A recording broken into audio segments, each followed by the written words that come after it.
26শে March মহান স্বাধীনতা ও জাতীয় দিবস 2025 উপলক্ষে কালীগঞ্জ উপজেলা ও পৌর বিএনপির উদ্যোগে আলোচনা সভা ও দোয়া মাহফিল।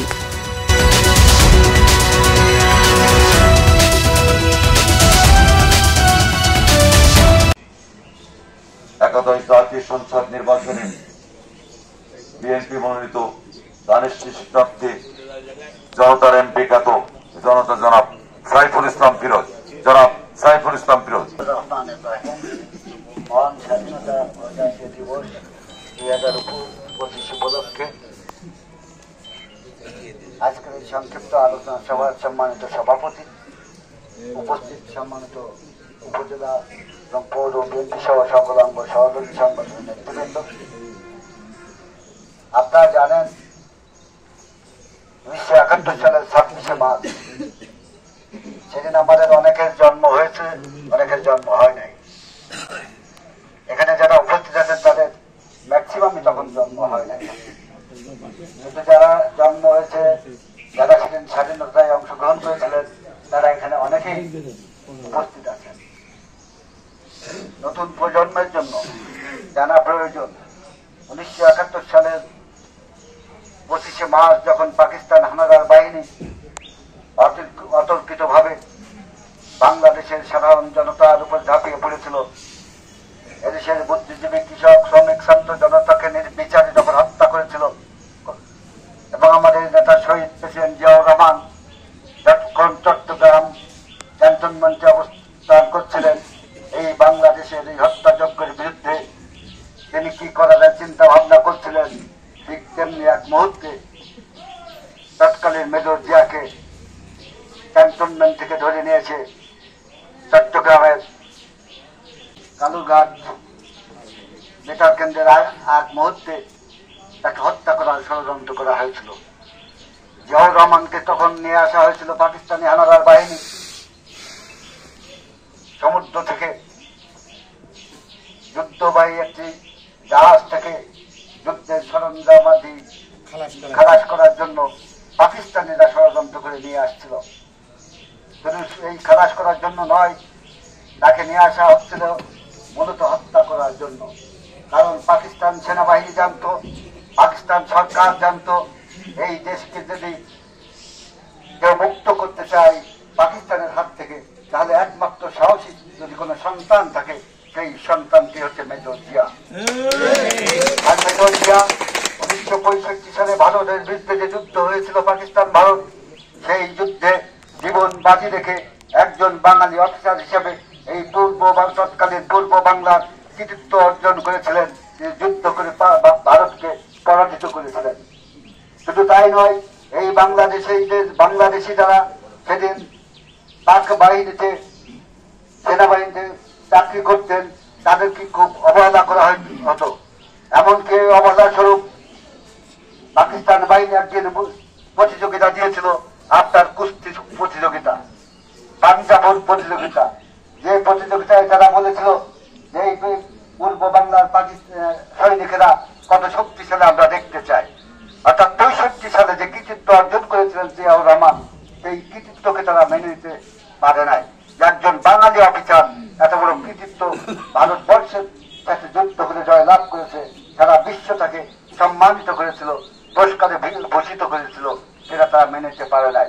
সেদিন পাকিস্তানের সব থেকে বড় পালোয়ানের সাথে যখন মুষ্টিযুদ্ধ প্রতিযোগিতা হয়েছিল, সেদিন কিন্তু জিয়াউর রহমান সেই বিশাল দেহী পাকিস্তানিদেরকে পরাজিত করেছিলেন।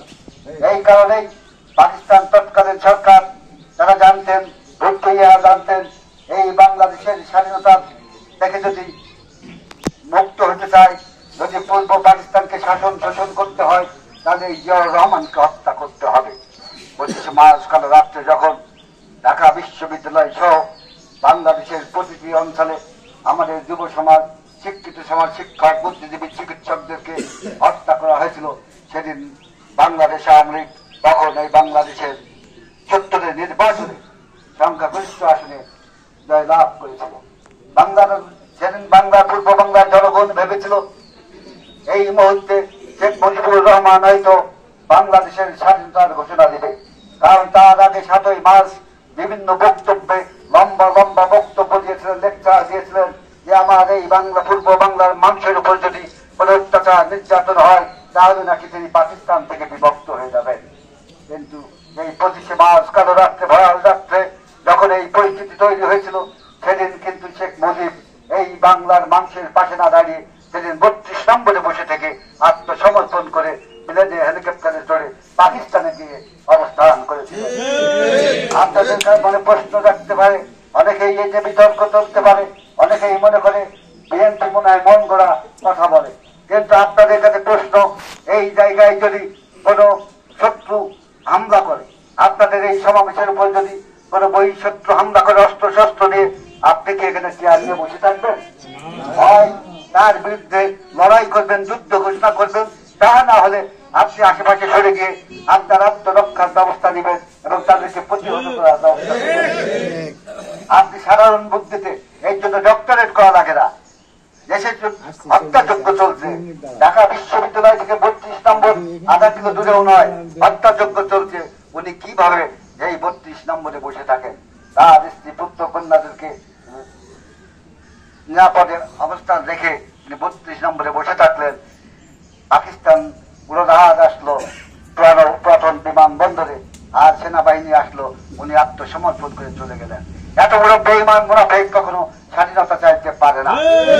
সেদিন যদি জিয়াউর রহমান স্বাধীনতার ঘোষণা দিয়ে বাংলাদেশের কৃষক, শ্রমিক, ছাত্র জনতাকে যুদ্ধ করার ঘোষণা না দিতেন, এদেশকে মুক্ত করার ঘোষণা না দিতেন, আজও পর্যন্ত আমরা ওই পশ্চিম পাকিস্তানের করদরে থাকতাম, পশ্চিম পাকিস্তানের প্রজা হিসেবে আমাদেরকে বসবাস করতে হতো। এই হচ্ছে শহীদ প্রেসিডেন্ট জিয়াউর রহমান। সেদিন জিয়াউর রহমান স্বাধীনতার ঘোষণা দিয়ে ঘরে বসে থাকেন নাই, স্বাধীনতার ঘোষণা দিয়ে বাংলাদেশ থেকে পালিয়ে ভারতে যে আশ্রয় নেন নাই, তিনি সরাসরি যুদ্ধ করেছিলেন। সিলেটের অনেকগুলো যুদ্ধে অংশগ্রহণ করে তার পাশে তারা শহীদ হয়েছিলেন, তিনি আহত হয়েছিলেন, কিন্তু তিনি যুদ্ধের মাঠ থেকে কখনো সরেন নাই। অনেকেই বীর উত্তম আছেন, অনেকেই আছেন তাদেরকে সম্মান করি, এর ভিতরেও অনেকেই আছেন যারা ভারতে বসে থেকে মুক্তিযোদ্ধা সেজেছেন। একদিনের জন্য অস্ত্র ধরেন নাই, একদিনের জন্য যুদ্ধ করেন নাই। আজকের এই 26শে মার্চ এই জন্য গুরুত্বপূর্ণ যে শহীদ প্রেসিডেন্ট জিয়াউর রহমান এই বাংলাদেশের স্থপতি। শহীদ প্রেসিডেন্ট জিয়াউর রহমান না হলে আমরা স্বাধীনতা অর্জন করতে পারতাম না। এই জন্য আমাদের নতুন প্রজন্ম যারা আছেন, যারা ছাত্রদল যুবদলের নতুন প্রজন্ম, আগামী দিনে ভবিষ্যৎ এই দেশকে নেতৃত্ব দেবেন, আপনারা দয়া করে মুক্তিযুদ্ধের ইতিহাস পড়বেন। মুক্তিযুদ্ধের ইতিহাস যদি না পড়েন তাহলে আপনাদের ভিতরে দেশ প্রেম জাগ্রত হবে না, আপনাদের ভিতরে এই মা মাটি মানুষের প্রেম ভালোবাসা জন্মাবে না। আপনারা মনে করছেন বাংলাদেশ নামক একটি দেশ, আপনার দেশের নাম কি?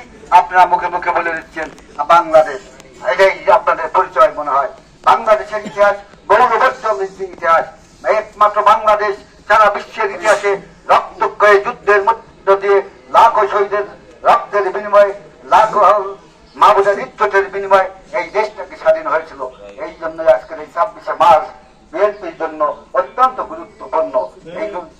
আমরা দীর্ঘ 15 বছর এই দিনটাকে পালন করতে পারি নাই। আমাদের নেতা শহীদ প্রেসিডেন্ট জিয়াউর রহমানের কৃতিত্ব আমরা নতুন প্রজন্মকে জানাতে পারি নাই। আমাদেরকে জানাতে হবে নতুন প্রজন্মকে।